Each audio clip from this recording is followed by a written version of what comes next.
अस्सलाम वालेकुम आदिल भाई, कैसे हैं जी। ये मार्केट में आ गई है मिलाफ कोला और इस टाइम ये लुलु मुरब्बा में हूँ और यहाँ पे अवेलेबल है। अस्सलाम वालेकुम।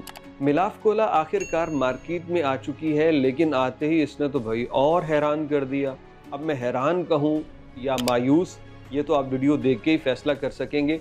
लेकिन भाई खुद सऊदी लोग भी इस पे हैरान हैं कि भाई ये कर क्या रहे हैं, इन्होंने क्या प्रेजेंट करना था, किस मकसद के साथ आए थे और ख़ुद अब कर क्या रहे हैं। तो खैर इस पे हम बात करेंगे। हमारे एक बड़े अच्छे दोस्त हैं राजा शहराज रियाज से, उन्होंने हमें ये वीडियो भेजी और बताया, उन्होंने अपना एक्सपीरियंस भी शेयर किया। लेकिन यहाँ पे मैं आपसे आपका एक्सपीरियंस पूछना चाहूँगा, क्या फर्स्टली अभी तक आपने मिलाफ कोला मार्केट में देखी? येस और नो कमेंट कीजिए। और दूसरी बात ये कि आपको मिलाफ कोला कैसी लगी, कीमत और जायके के हवाले से। हमारी राय सुनने से पहले ही आप अपना कमेंट ज़रूर कीजिएगा ताकि हम जान सकें कि आपका मिलाफ कोला के मुतालिक क्या ख़याल है, क्या एक्सपीरियंस रहा है। तो जनाब अली रियाज में आ गई है तो डेफिनेटली बाकी शहरों में भी आ चुकी होगी।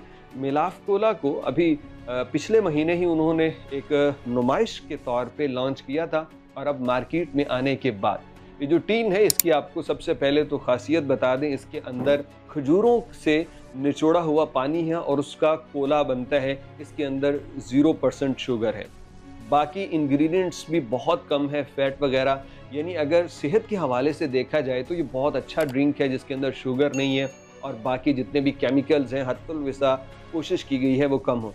और फिर खजूर का एक्सट्रैक्ट है तो ज़ाहिर बात है वो ज़्यादा फ़ायदा देगा। लेकिन भाई अगर लोगों को सिर्फ सेहत ही देखनी होती तो लोग ये कोक और पेप्सी वगैरह और दीगर कोला क्यों पीते? तो उनको तो सेहत के साथ साथ जायका भी चाहिए, जायके के साथ साथ उनको तो कीमत भी चाहिए। अब ये दो चीज़ें हैं जिसमें ये लोगों को डिसअपॉइंट कर सकती है, एक में तो कर दी। यानी पहले तो हम जायके की बात कर लेते हैं। इसका जायका जो है मैंने जो दोस्तों से सुना है तो वो कहते हैं कि जनाब किन्जा और पेप्सी जैसा ही। डेफिनेटली जब उन्होंने कहा था कि ये कोला होगी तो जायका तो मिलता जुलता ही होगा। अब इसके कंपटीशन पे हम बात नहीं करते क्योंकि मैंने अगर चखी होती तो मैं अपनी राय देता, लेकिन उन्होंने कहा कि मुझे सेम ही लगी है, ना तो कम और ना ज़्यादा इसका जायका लगा।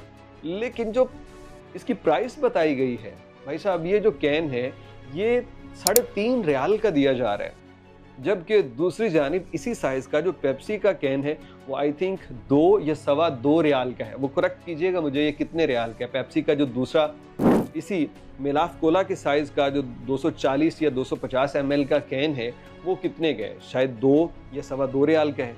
तो उसके तो होना चाहिए था कि उससे अगर बराबर नहीं रख सकते तो उससे ज़्यादा तो किसी सूरत नहीं होनी चाहिए थी, क्योंकि ये कंपटीशन में आ रहा था।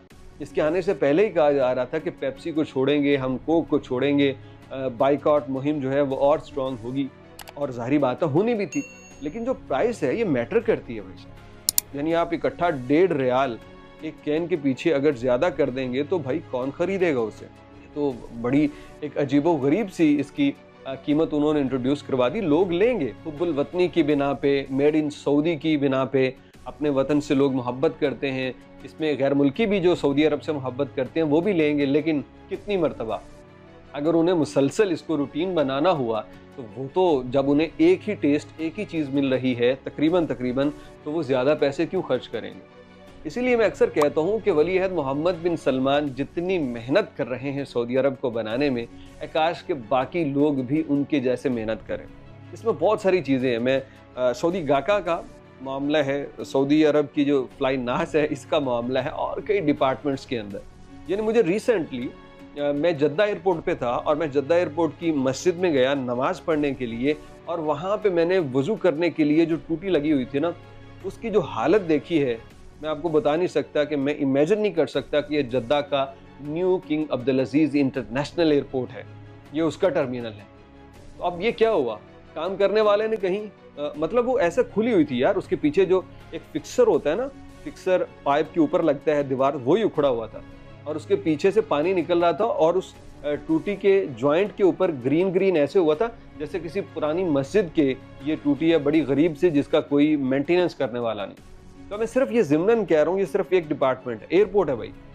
तो अब पैसा तो खूब लगाया लग रहा है, लेकिन उसके ऊपर ध्यान रखने वाला, उसकी अकाउंटेबिलिटी वाले वो कहाँ गए?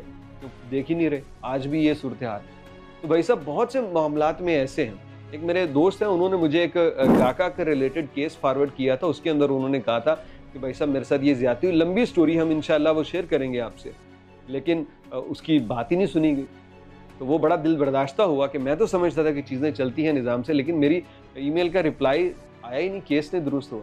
इसी तरह बहुत सारी जगह हैं। जिस तरह मोहम्मद बिन सलमान स्ट्रगल कर रहे हैं, मेहनत कर रहे हैं, तो उनकी टीम को या कह लीजिए इदारों को भी अगर उनकी स्पीड से ये मेहनत करने वाले बन जाएं, तब जाके सऊदी अरब का ये इनकलाब जो है ये मुमकिन हो सकेगा। खैर, फिर आ जाएगी बात कि उनका मुल्क वो बेहतर जानते हैं। लेकिन हम मिलाफ कोला पे जब हम इसके ब्रांड एम्बेसडर बन रहे थे खुद साख्ता, कि हमने इसके मुतालिक बड़ी एक कैंपेन की थी, आज भी हम इसको चेक करेंगे। लेकिन इसकी कीमत मेरा ख्याल है थोड़ी सी कम होनी चाहिए। हम इसकी अगर पसंदीदगी में कोई बात कर रहे हैं, तो हम इसकी अगर नापसंदीदगी में कोई चीज़ आती है तो वो भी आपसे शेयर कर रहे हैं। खुद सऊदी अवाम हैरान है कि इतना रेट इस मिलाफ कोला का क्यों हुआ। आपने मिलाफ कोला अगर चेक नहीं की तो कर लीजिए, फिर कमेंट कीजिए, और अगर की है तो कीमत और जायके के हवाले से आप क्या राय रखते हैं ज़रूर बताइएगा।